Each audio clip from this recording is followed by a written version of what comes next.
আজকে দুপুরের মেনুটা দেখিয়ে দিই। ভাত আছে, গরম ভাত, ইলিশ মাছের তেল আছে, আর ইলিশ মাছ ভাজা আছে। ছেলে মেয়ে খায় না। আর আহ, এদিকে আছে ইলিশ মাছের মাথা দিয়ে কচু শাক, আর আছে বেগুন আলু দিয়ে ইলিশ মাছ ঝোল, পাতলা ঝোল। তো আজকে সব আইটেম ইলিশ মাছের। তো এই দেখুন, এই পাতলা ঝোলটা না, ইলিশ মাছের এই পাতলা বেগুন আলুর যে ঝোলটা, এটা খেতে অসাধারণ লাগে।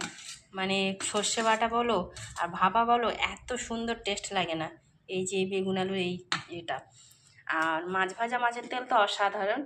সঙ্গে ইলিশ মাছ, কচু শাক, ইলিশ মাছের মাথা দিয়ে, এটা তো আর বলার অপেক্ষা রাখে না।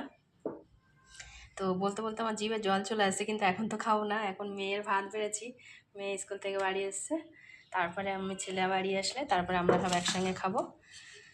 তো এই যে রইলো আজকের মেনু।